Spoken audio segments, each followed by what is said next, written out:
They came seeking opportunity to challenge themselves and push their limits. Suddenly you're amongst really incredible superlative people in so many different ways. It was unlike anything else I'd ever experienced. The young women who came to Exeter in the earliest days of coeducation came to better themselves, and they made Exeter better in the process. Our journey into coeducation began with a school poised for change. We were at the end of the 60s, women's lib, the war in Vietnam, the civil rights movement, all of that stuff was going full bore. Things were really churned up, and a school where you were wearing jacket and tie to class was really archaic. So it was kind of right for, we've got to, get with the modern world. And coeducation was at the forefront of that. While Exeter may have been open to change, it was not fully prepared for it. It was pretty evident to me that Exeter had not thought through the addition of girls to the community.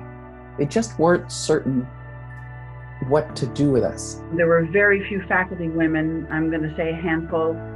So the atmosphere and the environment was very male.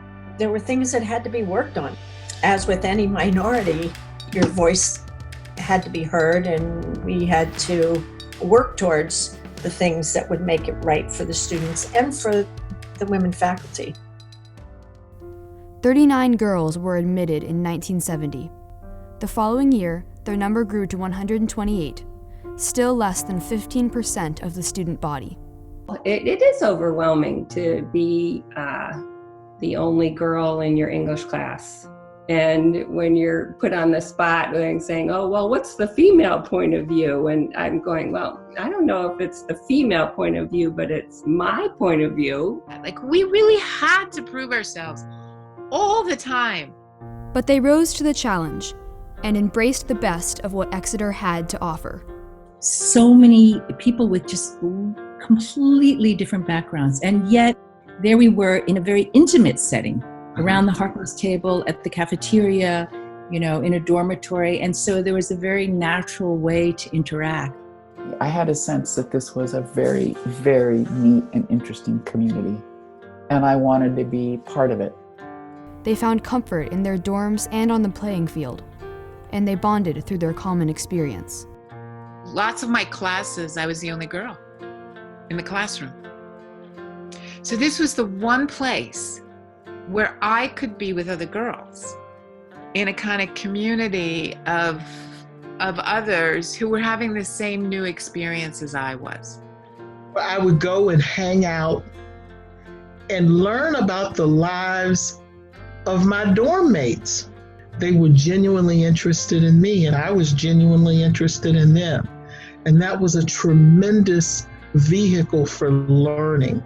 Those memories, I have to say, live on. I have such poor memory about so many other phases of my life, but a very, very, very sharp memory about those years at Exeter. The discoveries these young women made in the first years of coeducation were transformational, both for themselves and for our school. When we left Exeter, we didn't know when we were there that it really was a separate piece, that there was nothing like it anywhere else in the world. It shaped the person I am.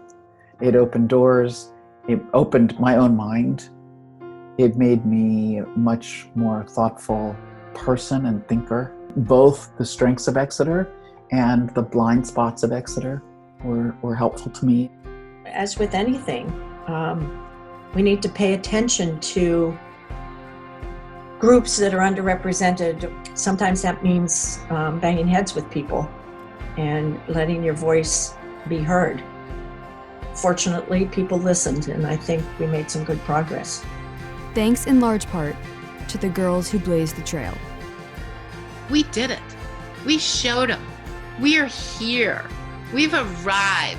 We belong here. And girls, we can do this.